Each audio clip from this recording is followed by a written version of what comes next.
So ಈ 2 ವರ್ಷದಲ್ಲಿ ಸಿದ್ದರಾಮಯ್ಯನವರ ಪಾತ್ರ ಪಕ್ಷದಲ್ಲಿ ಏನಿರಲಿದೆ? ಅವರು MLA ಆಗಿ ಕಾರ್ಯನಿರ್ವಹಿಸ್ತಾರೆ, ಫೇರ್. But what next? ಏನು ಸಿದ್ದರಾಮಯ್ಯನವರ ಪಾತ್ರ, ಅವರ ಸ್ಥಾನಮಾನ ಮತ್ತು ಮುಂದಿನ ದಿನಗಳಲ್ಲಿ ಅವರು ಹೇಗೆ ಪಕ್ಷದಲ್ಲಿ ಸಕ್ರಿಯರಾಗಿರ್ತಾರೆ, ಮುಂದಿನ ಚುನಾವಣೆಗೆ ಯಾವ ರೀತಿ ತಯಾರಿ ಮಾಡ್ತಾರೆ, ಸ್ವಲ್ಪ ಇನ್ನೂ ಕೂಡ ಏನು ಕ್ಲಿಯರ್ ಆಗಿಲ್ಲ ಅವ್ರ ವಿಚಾರ. ರಾಧಾ, ಸದ್ಯದ ರಾಷ್ಟ್ರ ರಾಜಕಾರಣವನ್ನು ನೋಡ್ತಾ ಇದ್ದರೆ ಕಾಂಗ್ರೆಸ್ಗೆ ರಾಷ್ಟ್ರ ರಾಜಕಾರಣದಲ್ಲಿ ಅಷ್ಟು ಸಲೀಸಾಗಿ ಯಾವುದೇ ಚುನಾವಣೆಗಳು ಕೂಡ ಆಗ್ತಾ ಇಲ್ಲ. ಹಲವು ರಾಜ್ಯಗಳ ಚುನಾವಣೆಗಳಾದಾಗಲೂ ಕೂಡ ಭಾಳಷ್ಟು ಹಿನ್ನಡೆ ಆಗಿದೆ. ಅದರಲ್ಲಿ ಸ್ಟ್ರಾಟಜಿ ಫೇಲ್ಯೂರು ಕೂಡ ಆಗಿರಬಹುದು. ಹಾಗೆ ಆ ಸ್ಟ್ರಾಟಜಿ ಫೇಲ್ಯೂರ್ ಆಗಿ ಇಷ್ಟು ಚುನಾವಣೆಗಳನ್ನು ಕಾಂಗ್ರೆಸ್ ಹೈಕಮಾಂಡ್ ಸೋಲ್ತಾ ಇರುವಂಥದ್ದು. ಹೀಗಾಗಿ ಸಿದ್ದರಾಮಯ್ಯವರಂಥ ನಾಯಕ ಒಬ್ಬರು ಅಹಿಂದ ನಾಯಕ ರಾಷ್ಟ್ರ ರಾಜಕಾರಣದಲ್ಲಿ ಇರಬೇಕು ಅನ್ನುವಂಥ ಒಂದು ಆಸೆಯನ್ನು ಕಾಂಗ್ರೆಸ್ ಹೈಕಮಾಂಡ್ ಅದೇ ಕಾರಣಕ್ಕೆ ವ್ಯಕ್ತಪಡಿಸ್ತಾ ಇರುವಂಥದ್ದು. ಸಿದ್ದರಾಮಯ್ಯ ಅವರಿಗೆ ಪದೇ ಪದೇ ರಾಜ್ಯ ರಾಜಕಾರಣವನ್ನು ಬಿಟ್ಟು ರಾಷ್ಟ್ರ ರಾಜಕಾರಣಕ್ಕೆ ಬರಬೇಕು ಅನ್ನುವಂತಹ ಒಂದು ಒತ್ತಾಯವನ್ನು, ಆ ರೀತಿಯಾದಂಥ ಒಂದು ಪ್ರೆಷರನ್ನು ಹಾಕಿದ್ದು ಕೂಡ ನಿಜ. ಮೊನ್ನೆ ಮಂಗಳವಾರ ದೆಹಲಿಗೆ ಹೋದಾಗ ನೇರವಾಗಿ ರಾಹುಲ್ ಗಾಂಧಿ ಮತ್ತು ಸೋನಿಯಾ ಗಾಂಧಿ ಅವರು ಮೊದಲನೇದಾಗಿ ಈ ವಿಚಾರವನ್ನು ಪ್ರಸ್ತಾಪ ಮಾಡಿದ್ರು. ಆಗಲೂ ಕೂಡ ಒಪ್ಕೊಳ್ಳಿಲ್ಲ. ನಿನ್ನೆ ಅವ್ರಿಗೆ ಧನ್ಯವಾದವನ್ನು ಮುಖ್ಯಮಂತ್ರಿ ಸ್ಥಾನಕ್ಕೆ ರಾಜೀನಾಮೆ ಕೊಟ್ಟ ಬಳಿಕ ಧನ್ಯವಾದ ತಿಳಿಸೋಕ್ಕೆ ಹೋದಾಗಲೂ ಕೂಡ ಸಿದ್ದರಾಮಯ್ಯ ಅವರಿಗೆ ಮತ್ತೊಮ್ಮೆ ರಾಹುಲ್ ಗಾಂಧಿ, ಸೋನಿಯಾ ಗಾಂಧಿ ಹಾಗೂ ಮಲ್ಲಿಕಾರ್ಜುನ ಖರ್ಗೆ ಮೂವರು ಕೂಡ ರಾಷ್ಟ್ರ ರಾಜಕಾರಣದಲ್ಲಿ ನೀವು ಇರಬೇಕು ಅಂತ ಹೇಳಿದ್ರು. ಇವತ್ತು ಶಾಸಕಾಂಗ ಪಕ್ಷದ ಸಭೆಯಲ್ಲಿ ಶಾಸಕರನ್ನು ಉದ್ದೇಶಿಸಿ ವೇಣುಗೋಪಾಲ್ ಅವರು ಮಾತಾಡುವಾಗ ಸಿದ್ದರಾಮಯ್ಯ ಅವರ ಈ ನಡೆಯನ್ನು ಶ್ಲಾಘಿಸುವಂಥ ಒಂದು ಸಂದರ್ಭದಲ್ಲಿ ವೇಣುಗೋಪಾಲ್ ಅವರು ಮತ್ತೆ ಭಾಳಷ್ಟು ಭಾವನಾತ್ಮಕವಾಗಿ ಸಿದ್ದರಾಮಯ್ಯ ಅವರ ಬಗ್ಗೆ ಮಾತಾಡಿ, ಸಿದ್ದರಾಮಯ್ಯ ಅಂತವರು ರಾಷ್ಟ್ರ ರಾಜಕಾರಣಕ್ಕೆ ಬರುವ ಅವಶ್ಯಕತೆ ಇದೆ, ಕಾಂಗ್ರೆಸ್ ಹೈಕಮಾಂಡ್ಗೆ ಅದರಲ್ಲೂ ಕೂಡ ಇದು ಒಂದು ರೀತಿ ತೀರಾ ಅನಿವಾರ್ಯತೆ ಇದೆ ಅನ್ನುವಂಥದ್ದನ್ನು ಹೇಳಿದ್ದಾರೆ. ಆದರೆ ಇವತ್ತಿನ ಮಾತಿಗೆ ಸಿದ್ದರಾಮಯ್ಯ ಅವರು ಹೇಳಿಲ್ಲ. ನಿನ್ನೆವರೆಗೂ ಕೂಡ ಸಿದ್ದರಾಮಯ್ಯ ಅವರು ಇದ್ದಿದ್ದು ಕಾಂಗ್ರೆಸ್ ಹೈಕಮಾಂಡ್ ಮುಂದೆ ಹೇಳಿರೋದು ಏನು ಅಂತ ಹೇಳಿದ್ರೆ, ನನ್ನ ರಾಜಕೀಯ ಕೇವಲ ಕರ್ನಾಟಕಕ್ಕೆ ಅಷ್ಟೇ ಸೀಮಿತ, ಇಲ್ಲೇ ನಾನು ಸಕ್ರಿಯವಾಗಿ ರಾಜಕಾರಣವನ್ನು ಮಾಡ್ತೀನಿ ಅಂತ ಮೊನ್ನೆ ಮಾಧ್ಯಮಗೋಷ್ಠಿಯಲ್ಲೂ ಕೂಡ ಇದೇ ವಿಚಾರವನ್ನು ಹೇಳಿದರು. ನಾನು ಮುಖ್ಯಮಂತ್ರಿ ಸ್ಥಾನಕ್ಕೆ ರಾಜೀನಾಮೆ ಕೊಟ್ಟರೂ ಕೂಡ ನನ್ನ ರಾಜಕೀಯವಾಗಿ ನಾನು ಇರೋವರೆಗೂ ಕೂಡ ಸಕ್ರಿಯವಾಗಿ ಇರ್ತೀನಿ ಅನ್ನುವಂಥದ್ದನ್ನು ಹೇಳಿದರು.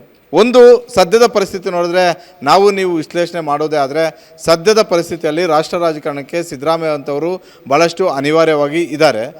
ಮತ್ತೊಂದು ಏನಂತ ಹೇಳಿದ್ರೆ, ಕಾಂಗ್ರೆಸ್ ಆ್ಯಂಗಲಲ್ಲಿ ನಾವು ನೋಡೋದಾದರೆ ಕಾಂಗ್ರೆಸ್ಗೆ ಎಲ್ಲರಿಗಿಂತಲೂ ಕೂಡ ಭಾಳಷ್ಟು ಅನಿವಾರ್ಯ, ಕಾಂಗ್ರೆಸ್ ಹೈಕಮಾಂಡ್ಗೆ ಸಿದ್ದರಾಮಯ್ಯ ಅಂತ ಫೇಸ್ ರಾಷ್ಟ್ರ ರಾಜಕಾರಣಕ್ಕೆ ಅನಿವಾರ್ಯತೆ ಇದೆ. ಮಲ್ಲಿಕಾರ್ಜುನ ಖರ್ಗೆ ಅವರು ಇದ್ದಾರೆ. ಮಲ್ಲಿಕಾರ್ಜುನ ಖರ್ಗೆ ಅವರು AICC ಅಧ್ಯಕ್ಷರಾಗಿ ಭಾಳಷ್ಟು ಚೆನ್ನಾಗಿ ಕೆಲಸ ಮಾಡಿದ್ರು. ಮತ್ತೊಮ್ಮೆ ವಿರೋಧ ಪಕ್ಷ ಪಡೆಯುವಷ್ಟು ಸ್ಥಾನಗಳನ್ನು ಕಾಂಗ್ರೆಸ್ ಗೆಲ್ಲೋದಕ್ಕೆ ಕಾರಣ ಮಲ್ಲಿಕಾರ್ಜುನ ಖರ್ಗೆ ಅವರು ಇದ್ದರೂ ಕೂಡ ಅಧಿಕಾರ ಪಡೆಯುವಷ್ಟು ಸ್ಥಾನಗಳನ್ನು ಗೆಲ್ಲೋದಕ್ಕೆ ಆಗಲಿಲ್ಲ. ಮುಂದೆ ಬರುವಂಥ 2029ರ ಲೋಕಸಭಾ ಚುನಾವಣೆ, ಅದಕ್ಕೂ ಮೊದಲು ಬರುವಂತಹ ಹಲವು ರಾಜ್ಯಗಳ ವಿಧಾನಸಭಾ ಚುನಾವಣೆಯಲ್ಲಿ ಈಗಾಗಲೇ ರಾಹುಲ್ ಗಾಂಧಿ ಅವರ ಲೆಕ್ಕಾಚಾರ ಇರೋದೇನಂತ ಹೇಳಿದ್ರೆ, BJPಯ ಹಿಂದುತ್ವದ ವಿರುದ್ಧ ಚುನಾವಣೆ ಮಾಡಬೇಕು ಅನ್ನೋದಾದರೆ ನಾವು ಅಹಿಂದ ಇಟ್ಕೊಂಡೇ ಚುನಾವಣೆ ಮಾಡಬೇಕು ಅನ್ನುವಂಥ ಒಂದು ಲೆಕ್ಕಾಚಾರ, ಹಿಂದುಳಿದವರನ್ನು ಇಟ್ಕೊಂಡೇ ಚುನಾವಣೆ ಮಾಡಬೇಕು ಅನ್ನುವಂಥ ಒಂದು ಲೆಕ್ಕಾಚಾರ ರಾಹುಲ್ ಗಾಂಧಿ ಅವರು ಮಾಡ್ತಾ ಇರುವಂಥದ್ದು. ರಾಹುಲ್ ಗಾಂಧಿ ಅವರ ಈ ಲೆಕ್ಕಾಚಾರಕ್ಕೆ ಒಂದು ವೇಳೆ ಸಿದ್ದರಾಮಯ್ಯ ಅವರಂಥವರು ಸಾಥ್ ಕೊಟ್ಟಿದ್ದೇ ಆದರೆ, ಸಿದ್ದರಾಮಯ್ಯ ರಾಜ್ಯಸಭೆಗೆ ಹೋಗಿದ್ದೇ ಆದರೆ ರಾಜ್ಯಸಭೆಯಲ್ಲಿ ಒಂದು ಧ್ವನಿ ಇದ್ದಂತೆ ಆಗುತ್ತೆ. ಜೊತೆಗೆ ಬಹುತೇಕ ಆ ಸಂದರ್ಭದಲ್ಲಿ ಮಲ್ಲಿಕಾರ್ಜುನ ಖರ್ಗೆ ಅವರ ಬದಲಿಗೆ ಮಲ್ಲಿಕಾರ್ಜುನ ಖರ್ಗೆ ಅವರನ್ನು ಒಪ್ಪಿಸಿ ಇವತ್ತು ಯಾವ ರೀತಿಯಾಗಿ ರಾಜ್ಯ ಕಾಂಗ್ರೆಸ್ಸಲ್ಲಿ ಆಯಿತು, ಆ ಬೆಳವಣಿಗೆ ದೆಹಲಿಯಲ್ಲೂ ಕೂಡ ಆದರೂ ಕೂಡ ಆಶ್ಚರ್ಯ ಇಲ್ಲ. ಮಲ್ಲಿಕಾರ್ಜುನ ಖರ್ಗೆ ಅವರು ಕೂಡ ಈಗಾಗಲೇ ಬೇರೆ ಒಬ್ಬರ ಬೇಕು ಅನ್ನುವಂಥ ಒಂದು ರೀತಿಯಲ್ಲೇ ಮಾತುಕತೆಯನ್ನು ಆಡ್ತಾ ಇದ್ದಾರೆ. ಒಂದು ಆರೋಗ್ಯದ ವಿಚಾರ ಆಗಿರ್ಬೋದು, ಮಗದೊಂದು ಇರ್ಬೋದು. ಹೀಗಾಗಿ ಕಾಂಗ್ರೆಸ್ ಹೈಕಮಾಂಡ್ಗೆ ಸಿದ್ದರಾಮಯ್ಯ ರಾಜ್ಯಸಭೆಗೆ ಹೋದರೆ ಅಲ್ಲಿ ಒಂದು ಕಡೆ ಲೋಕಸಭೆಯಲ್ಲಿ ರಾಹುಲ್ ಗಾಂಧಿ, ರಾಜ್ಯಸಭೆಯಲ್ಲಿ ಮೋದಿ ಮತ್ತು ಅಮಿತ್ ಶಾ JP ನಡ್ಡಾ ಅವರಂಥವರನ್ನು ಎದುರಿಸೋದಕ್ಕೆ, ಇಡೀ BJP ಟೀಮನ್ನು ಎದುರಿಸೋದಕ್ಕೆ ಸಿದ್ದರಾಮಯ್ಯ ಅಂತ ಒಂದು ಅಸ್ತ್ರ ದೆಹಲಿಯ ರಾಜಕಾರಣದಲ್ಲಿ ಬೇಕಾಗಿದೆ ಅಂತ BJP ಅವರು ರಾಹುಲ್ ಗಾಂಧಿ ಅವರನ್ನು ಎದುರಿಸೋದಕ್ಕೋ, ಸೋನಿಯಾ ಗಾಂಧಿ ಅವರನ್ನು ಎದುರಿಸೋದಕ್ಕೋ, ಪ್ರಿಯಾಂಕಾ ಗಾಂಧಿ ಅವರನ್ನು ಎದುರಿಸೋದಕ್ಕೋ ಬೇರೆ ರೀತಿ. ಆದರೆ ಸಿದ್ದರಾಮಯ್ಯ ಮತ್ತು ಮಲ್ಲಿಕಾರ್ಜುನ ಖರ್ಗೆ ಅವರನ್ನು ಎದುರಿಸೋದು ಅಷ್ಟು ಸುಲಭ ಇರೋದಿಲ್ಲ. ಒಂದು ಕಡೆ ಸಿದ್ದರಾಮಯ್ಯ ಯಾವ ಕಾರಣಕ್ಕೆ ಅಷ್ಟು ಸುಲಭ ಅಲ್ಲ ಅಂತ ಹೇಳಿದ್ರೆ, ಸಿದ್ದರಾಮಯ್ಯ ಅವರಿಗೆ ಇರುವಂತಹ 40-45 ವರ್ಷಗಳ ರಾಜಕೀಯ ಅನುಭವ, ಮತ್ತೊಂದು ಅವರು ಮಂಡಿಸಿರುವಂತಹ 17 ಬಜೆಟುಗಳ ಒಂದು ಅನುಭವ, ಜೊತೆಗೆ ಅವ್ರ ಮೇಲೆ ಯಾವುದೇ ರೀತಿಯಾದಂತಹ ಭ್ರಷ್ಟಾಚಾರದ ಆರೋಪಗಳು ಇಲ್ಲದೇ ಇರುವಂಥದ್ದು.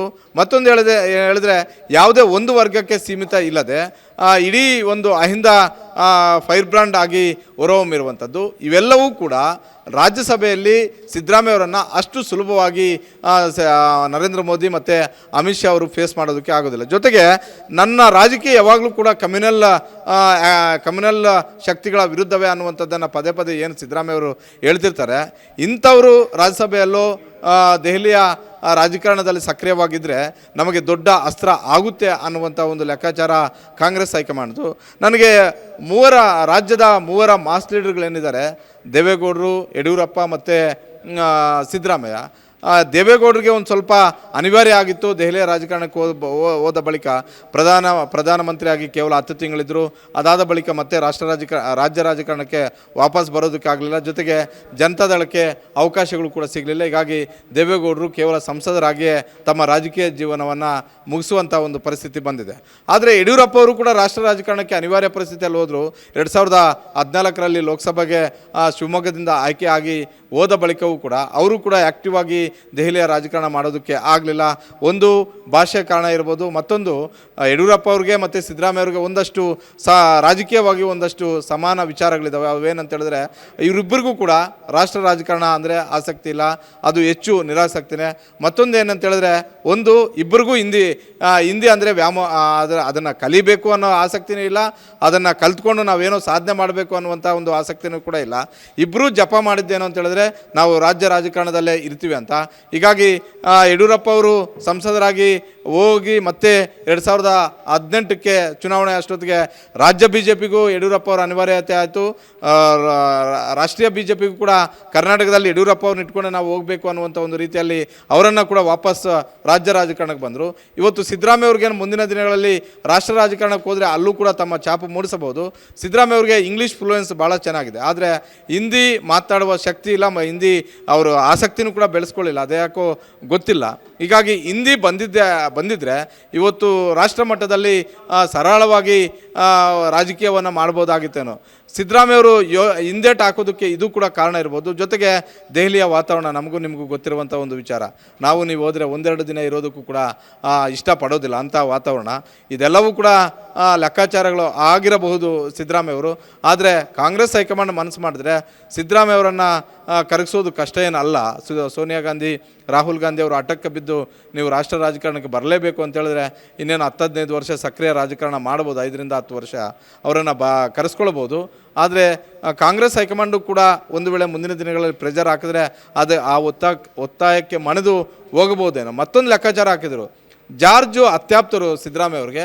ಹೀಗಾಗಿ ಜಾರ್ಜು ಮತ್ತು ಸಿದ್ದರಾಮಯ್ಯ ಅವರನ್ನು ಇಬ್ಬರನ್ನೂ ಕೂಡ ಕರೆಸಿದ್ರೆ ಜಾರ್ಜ್ ಅವರನ್ನು ಕರೆಸ್ಕೊಂಡ್ರೆ ಸಿದ್ದರಾಮಯ್ಯ ಅವರು ಕೂಡ ಬರೋದಕ್ಕೆ ಒಪ್ಬೋದು ಅಂತ ಆ ಪ್ಲಾನು ಕೂಡ ಕಾಂಗ್ರೆಸ್ ಹೈಕಮಾಂಡ್ ಮಾಡ್ತು. ಸುರ್ಜೇವಾಲಾ, ವೇಣುಗೋಪಾಲ್ ಇಬ್ಬರೂ ಸೇರಿ ಆ ಸ್ಟ್ರಾಟಜಿನೂ ಕೂಡ ಮಾಡಿದ್ರು. ಒಂದು ಕಾಲದಲ್ಲಿ ದೆಹಲಿಯ ರಾಜಕಾರಣಕ್ಕೆ ಹೋಗೋದಕ್ಕೆ ಒಪ್ಪಿಗೆ ಕೊಟ್ಟಿದ್ದಂತಹ ಜಾರ್ಜು ಇವತ್ತು ದೆಹಲಿಯ ರಾಜಕಾರಣ ನನಗೆ ಇಷ್ಟ ಇಲ್ಲ ಅಂತ ಹೇಳ್ತಿದ್ದಾರೆ. ಮತ್ತೊಂದು ಕಡೆ ಸಿದ್ದರಾಮಯ್ಯ ಸುತಾರಾಮ್ ಒಪ್ತಾ ಇಲ್ಲ. ಹೀಗಾಗಿ ಈಗ ಸದ್ಯದ ರಾಷ್ಟ್ರೀಯ ರಾಜಕೀಯ ಪರಿಸ್ಥಿತಿಯನ್ನು ನೋಡಿದ್ರೆ ಕಾಂಗ್ರೆಸ್ಗೆ ಸಿದ್ದರಾಮಯ್ಯ ಅಂತವರು ದೆಹಲಿಯ ರಾಜಕಾರಣಕ್ಕೆ ಅನಿವಾರ್ಯವಾಗಿ ಬೇಕಾಗಿದ್ದಾರೆ. ಸಿದ್ದರಾಮಯ್ಯ ಅವರು ಕೂಡ ಅಷ್ಟೇ ಕೊನೆಯ ಚೇರಲ್ಲಿ ವಿಧಾನಸಭೆಯಲ್ಲಿ ಕೂತ್ಕೊಳ್ಳೋದನ್ನು ನೀವು ಕೂಡ ನೋಡೋದಕ್ಕೆ ಅಷ್ಟು ಚೆನ್ನಾಗಿ ಕಾಣಿಸೋದಿಲ್ಲ. ಜೊತೆಗೆ ಸಿದ್ದರಾಮಯ್ಯವ್ರಿಗೂ ಕೂಡ ಮುಂದಿನ ದಿನಗಳಲ್ಲಿ ಯಾವ ರೀತಿಯಾಗಿ ಅಧಿಕಾರ ಇರೋವರೆಗೂ ಒಂದು ರೀತಿ ಇರ್ತಾರೆ, ಶಾಸಕರಾಗಿರ್ಬೋದು, ಬೇರೆ ಯಾರೇ ಆಗಿರ್ಬೋದು. ಅಧಿಕಾರ ಹೋದ ಬಳಿಕ ಯಡಿಯೂರಪ್ಪ ಅವರನ್ನು ಯಾವ ರೀತಿಯಾಗಿ ನಡ್ಕೊಂಡ್ರು ಅಂತಲೂ ನಾವು ನೋಡಿದ್ದೀವಿ. ಮುಂದೆ ವಿರೋಧ ಪಕ್ಷದ ಸ್ಥಾನ ಕೊಡೋದಕ್ಕೆ ಬೊಮ್ಮಾಯಿಯವರ, ಅಶೋಕ್ ಅವರನ್ನ ಎಷ್ಟು ದಿನ BJP ಅವರು ಕಾಳಿಸಿದ್ರು ಅಂತಲೂ ಕೂಡ ನೋಡಿದ್ವಿ. ಈಗ ಸಿದ್ದರಾಮಯ್ಯವರು ಕೊನೆ ಸಾಲಿನಲ್ಲಿ ಕೂತಾಗ ಎಷ್ಟು ಜನ ಎಷ್ಟು ದಿನಗಳವರೆಗೆ ಅವ್ರಿಗೆ ಭಾಳಷ್ಟು ಗೌರವ ಕೊಡ್ತಾರೆ ಅನ್ನುವಂಥದ್ದನ್ನು ಕೂಡ ಕಾದು ನೋಡಬೇಕಾಗಿದೆ. ಹೀಗಾಗಿ ಅಧಿಕಾರ ಇದ್ದಾಗ ಒಂದು ರೀತಿ, ಅಧಿಕಾರ ಇಲ್ಲದೇ ಇದ್ದಾಗ ಒಂದು ರೀತಿ ನಾಯಕರನ್ನು ನಡ್ಕೊಳ್ಳೋದು ಆಗುತ್ತೆ. ಸಿದ್ದರಾಮಯ್ಯರ ಈಗಿನ ಪರಿಸ್ಥಿತಿ ನೋಡಿದ್ರೆ ಸಿದ್ದರಾಮಯ್ಯವರು ರಾಷ್ಟ್ರ ರಾಜಕಾರಣಕ್ಕೆ ಹೋಗಿದ್ದಾದರೆ ಇನ್ನಷ್ಟು ವರ್ಷಗಳ ಕಾಲ ಆ್ಯಕ್ಟಿವ್ ರಾಜಕಾರಣವನ್ನು ಮಾಡ್ಬೋದು. ಹಾಗಾಗಿ ಒಂದು ವೇಳೆ ಅನಿವಾರ್ಯ ಬೇರೆ ರೀತಿ ರಾಜಕೀಯವಾಗಿ ದೆಹಲಿಯಲ್ಲಿ ಕಾಂಗ್ರೆಸ್ ಅಧಿಕಾರಕ್ಕೆ ಬಂದರೆ ಆ ಕ್ರೆಡಿಟನ್ನು ಕೂಡ ಪಡ್ಕೊಳ್ಬೋದು. ಜೊತೆಗೆ ಸಿದ್ದರಾಮಯ್ಯ ರಾಜ್ಯದಲ್ಲಿ ಅಹಿಂದ ಫೈರ್ ಬ್ರ್ಯಾಂಡ್ ಅಂತ ಏನು ಹೆಸರು ಆಗಿದ್ದಾರೆ, ಇದು ರಾಷ್ಟ್ರ ಮಟ್ಟದಲ್ಲಿ ಆ ರೀತಿ ಫೈರ್ ಬ್ರ್ಯಾಂಡ್ ಆಗಿದ್ದೆ ಆದರೆ ದೊಡ್ಡ ಮಟ್ಟದ ಒಂದು ಹೆಸರು ಕೂಡ ಅವ್ರಿಗೆ ಬರುತ್ತೆ. ಎಲ್ಲ ಲೆಕ್ಕಾಚಾರಗಳ ದೃಷ್ಟಿಯಿಂದ ಅವರು ಇನ್ನಷ್ಟು ವರ್ಷಗಳ ಕಾಲ ರಾಜ್ಯ ಮತ್ತು ರಾಷ್ಟ್ರೀಯ ಮಟ್ಟದಲ್ಲಿ ರಾಜಕೀಯವಾಗಿ ಸಕ್ರಿಯವಾಗಿ ಇರಬೇಕು ಅನ್ನೋದಾದರೆ ರಾಷ್ಟ್ರ ರಾಜಕಾರಣಕ್ಕೆ ಹೋಗೋದು ಭಾಳಷ್ಟು ಉತ್ತಮ. ಇದನ್ನು ಸಿದ್ದರಾಮಯ್ಯ ಅವ್ರಿಗೆ ಇನ್ನಷ್ಟು ಜನ ಮನವೊಲಿಕೆ ಮಾಡಿದ್ರೂ ಕೂಡ ಆಶ್ಚರ್ಯ ಇಲ್ಲ. ಆದರೆ ಸದ್ಯಕ್ಕಂತೂ ಸಿದ್ದರಾಮಯ್ಯ ಅವ್ರ ಮುಂದೆ ಆ ವಿಚಾರವನ್ನು ಕಾಂಗ್ರೆಸ್ ಹೈಕಮಾಂಡ್ ಪ್ರಸ್ತಾಪ ಮಾಡಿದೆ. ಅಂತಿಮವಾಗಿ ನಿರ್ಧಾರ ಮಾಡಬೇಕಾಗಿರೋದು ಸಿದ್ದರಾಮಯ್ಯ.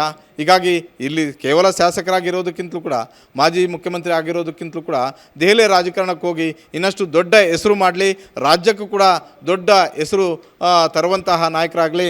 ನಾವು ನೋಡಿದಂತಹ ಮೂವರ ಮಾಸ್ ಲೀಡರ್ಗಳ ಪೈಕಿ ದೇವೇಗೌಡರು, ಯಡಿಯೂರಪ್ಪ ಮತ್ತು ಸಿದ್ದರಾಮಯ್ಯ ಇವರು ಮೂವರೂ ಕೂಡ ರಾಜ್ಯ ರಾಜಕಾರಣ ಅಷ್ಟೇ ಅಲ್ಲ, ರಾಷ್ಟ್ರ ರಾಜಕಾರಣಕ್ಕೂ ಕೂಡ ಹೆಸರನ್ನು ಗಿಟ್ಟಿಸ್ಕೊಂಡಿರೋದ್ರಿಂದ ಆ ಹೆಸರು ಇನ್ನಷ್ಟು ದೊಡ್ಡ ಹೆಸರು ಸಿದ್ದರಾಮಯ್ಯ ಅವರು ಮಾಡೋದಕ್ಕೆ ಅವಕಾಶ ಇದೆ. ಆ ಅವಕಾಶವನ್ನು ಬಳಸ್ಕೊಳ್ಳಿ ಅನ್ನುವಂಥ ಒಂದು ರೀತಿಯಲ್ಲಿ ನಾವು ಮಾತನಾಡ್ಬೋದು ಅಷ್ಟೇ. ಬಿಟ್ಟರೆ ಅಂತಿಮವಾಗಿ ನಿರ್ಧಾರ ತೆಗೆದುಕೊಳ್ಬೇಕಾಗಿರುವಂಥದ್ದು ಸಿದ್ದರಾಮಯ್ಯ. ಇಲ್ಲಿರುವಂತಹ ಅವರ ಸುತ್ತು ಇರುವಂಥ ಒಂದು ಪಟಾಲಂ ಸಿದ್ದರಾಮಯ್ಯ. ಅಲ್ಲೋದ್ರೆ ಸಿದ್ದರಾಮಯ್ಯ ಅವ್ರಿಗಿಂತಲೂ ಕೂಡ ನಮಗೆ ಹೆಚ್ಚು ನಷ್ಟ. ಇಲ್ಲಿ ಡಿ ಕೆ ಶಿವಕುಮಾರ್ ಮತ್ತು ಅವರ ಟೀಮ್ ನಮ್ಮನ್ನು ಯಾವ ರೀತಿಯಾಗಿ ನಡೆಸ್ಕೊಳ್ಳುತ್ತೆ, ನಮ್ಮನ್ನು ಸಂಪೂರ್ಣವಾಗಿ ನೆಗ್ಲೆಕ್ಟೇ ಮಾಡ್ಬೋದೇನೋ ಅನ್ನುವಂಥ ಒಂದು ಆತಂಕ ಇರ್ಬೋದು. ಹೀಗಾಗಿ ನೀವು ದೆಹಲಿಗೆ ದೆಹಲಿಗೆ ಹೋಗೋದು ಬೇಡ ಅನ್ನುವಂಥ ಒಂದು ಕಿವಿಯನ್ನು ಅವರು ಕೂಡ ಕಚ್ತಿರ್ಬೋದು. ಯಾಕಂತ ಹೇಳಿದ್ರೆ 2013 ನೋಡಿದಂತಹ ಸಿದ್ದರಾಮಯ್ಯ ನಮಗೇನು 2023 ನಾವು ನೋಡೋದಕ್ಕೆ ಆಗಲಿಲ್ಲ. ಹೀಗಾಗಿ ಒಂದಷ್ಟು ವಿಚಾರಗಳು ಅಕ್ಕಪಕ್ಕ ಇರೋರನ್ನು ಹೇಳೋದನ್ನು ಕೇಳಿಸ್ಕೊಳ್ಳೋದು ಕೂಡ ಇತ್ತೀಚೆಗೆ ಅನುಭವ ಆದಂತೆ ಕಾಣಿಸ್ತಿದೆ. ಅದನ್ನು ಹೊರತುಪಡಿಸಿ ಸಿದ್ದರಾಮಯ್ಯ ಯೋಚನೆ ಮಾಡಿದ್ದೆ ಆದರೆ ಇವತ್ತಿಗೆ ರಾಷ್ಟ್ರದ ಕಾಂಗ್ರೆಸ್ಗೆ ಸಿದ್ದರಾಮಯ್ಯ ಅಂತ ನಾಯಕರು ಅನಿವಾರ್ಯವಾಗಿ ಬೇಕಾಗಿದೆ.